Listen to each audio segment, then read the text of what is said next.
and uncovered, would trip along, a very model of grace amongst the small caricatures. The children here are generally beautiful, their features only too perfect and regular for the face to fulfil the promise of its spring. They have little colour, with swimming black or hazel eyes, and long lashes resting on the clear pale cheek, and a perfect mass of fine dark hair of the straight Spanish or Indian kind, plaited down behind. As a contrast to the Señoras with their overdressed beauties, were the poor Indian women trotting across the square, their black hair plaited with dirty red ribbon, a piece of woollen cloth wrapped about them, and a little mahogany baby hanging behind, its face upturned to the sky, and its head going jerking along, somehow without its neck being dislocated. The most resigned expression on earth is that of an Indian baby. All the groups we had seen promenading the streets the day before were here collected by hundreds. The women of the shopkeeper class, or it may be lower, in their smart white embroidered gowns, with their white satin shoes, and neat feet and ankles, and rebosos or bright shawls thrown over their heads; the peasants and countrywomen, with their short petticoats of two colours, generally scarlet and yellow, for they are most anti-Quakerish in their attire; thin satin shoes and lace-trimmed chemises, or bronze-coloured damsels, all crowned with flowers, strolling along with their admirers, and tingling their light guitars; and above all, here and there, a flashing Poblana with a dress of real value and much taste, and often with a face and figure of extraordinary beauty, especially the figure, large and yet élancé, with a bold coquettish eye, and a beautiful little brown foot, shown off by the white satin shoes; the petticoat of her dress frequently fringed and embroidered in real massive gold, and a reboso either shot with gold, or a bright coloured China crape shawl, coquettishly thrown over her head. We saw several whose dresses could not have cost less than $500. Add to this motley crowd men dressed a la mexicana, with their large ornamented hats and serapes, or embroidered jackets, sauntering along, smoking their cigars; léperos in rags, Indians in blankets, officers in uniform, priests in their shovel hats, monks of every order, Frenchmen exercising their wit upon the passers by, Englishmen looking cold and philosophical, Germans gazing through their spectacles, mild and mystical, Spaniards seeming pretty much at home, and abstaining from remarks; and it may be conceived that the scene at least presented variety. Sometimes the tinkling of the bell announced the approach of Nuestro Amo. Instantly the whole crowd are on their knees, crossing themselves devoutly. Two men who were fighting below the window suddenly dropped down side by side. Disputes were hushed, flirtations arrested, and to the busy hum of voices succeeded a profound silence. Only the rolling of the coach wheels and the sound of the little bell were heard. No sooner had it passed than the talkers and the criers recommenced with fresh vigour. The vendors of hot chestnuts and cooling beverages plied their trade more briskly than ever. A military band struck up an air from Semiramis, and the noise of the innumerable matracas (rattles), some of wood and some of silver, with which every one is armed during the last days of the Holy Week, broke forth again as if by magic, while again commenced the sale of the Judases, fireworks in the form of that arch traitor, which are sold on the evening of Good Friday, and left off on Saturday morning. Hundreds of these hideous figures were held above the crowd by men who carried them tied together on long poles. An ugly misshapen monster they represent the betrayer to have been. When he sold his master for 30 pieces of silver, did he dream that in the lapse of ages his effigies should be held up to the execration of a Mexican mob, of an unknown people in undiscovered countries beyond the seas? A secret bargain perhaps made whisperingly in a darkened chamber with the fierce Jewish rulers, but now shouted forth in the ears of the descendants of Montezuma and Cortes.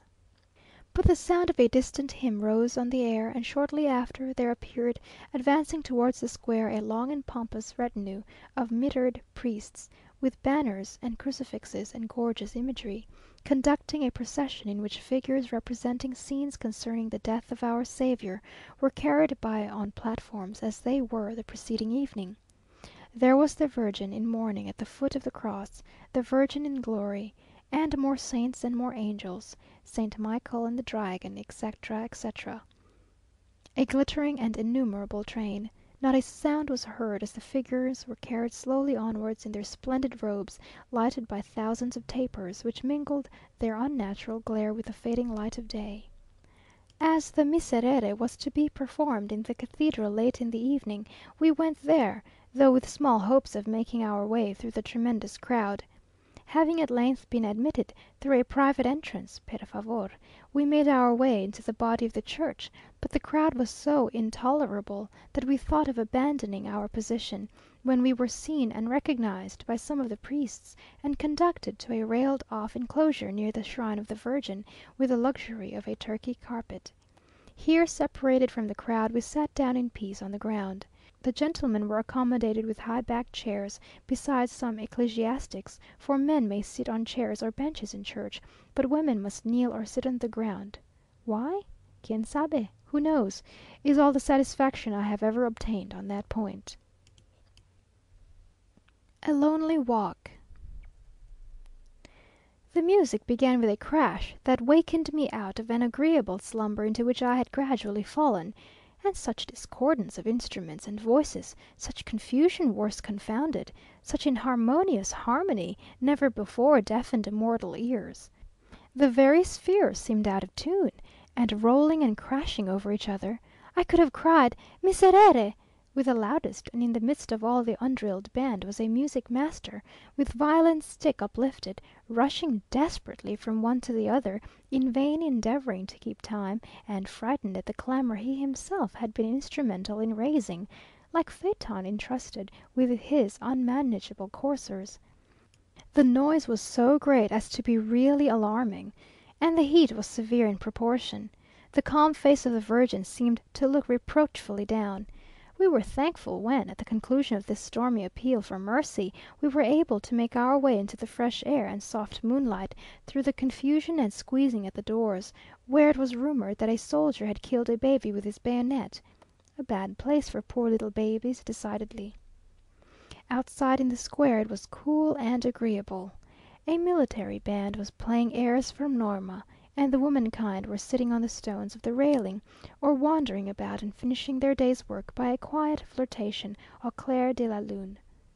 It was now 11 o'clock, and the pulquerias were thrown open for the refreshment of the faithful, and though hitherto much order had prevailed, it was not likely to endure much longer; notwithstanding which, we had the imprudence to walk unattended to our own house at San Fernando.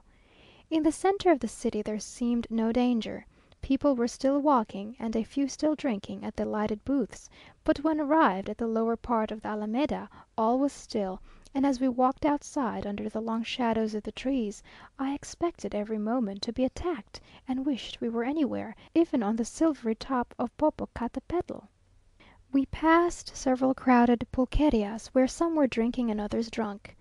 Arrived at the arches, we saw from time to time a suspicious blanketed figure, half hid by the shadow of the wall. A few doors from our own domicile was a pulque shop filled with léperos, of whom some were standing at the door shrouded in their blankets. It seemed to me we should never pass them, but we walked fast, and reached our door in safety. Here we thundered in vain. The porter was asleep, and for nearly 10 minutes we heard voices within, male and female, ineffectually endeavouring to persuade the heavy-headed Cerberus to relinquish his keys. It would have been a choice moment for our friends had any of them wished to accost us, but either they had not observed us, or perhaps they thought that C n walking so late must have been armed, or perhaps, more charitable construction, they had profited by the solemnities of the day. We got in at last, and I felt thankful enough for shelter and safety, and as wearied of the day's performance as you may be in reading a description of them. Next morning, Sábado de Gloria, I could not persuade myself to go as far as the plaza to see the escariots explode. At a distance, we listened to the hissing and crackling of the fireworks, the ringing of all the bells, and the thundering of artillery, and knew by the hum of busy voices and the rolling of carriages that the Holy Week was numbered with the past. We hear that it is in contemplation amongst the English here, headed by their minister, to give a ball in the Mineria, to celebrate the marriage of Queen Victoria, which will be turning these splendid halls to some account. I have some intention of giving a series of weekly soirées, but am assured that they will not succeed, because hitherto such parties have failed. As a reason is given the extravagant notions of the ladies in point of dress, and it is said that nothing but a ball where they can wear jewels, and a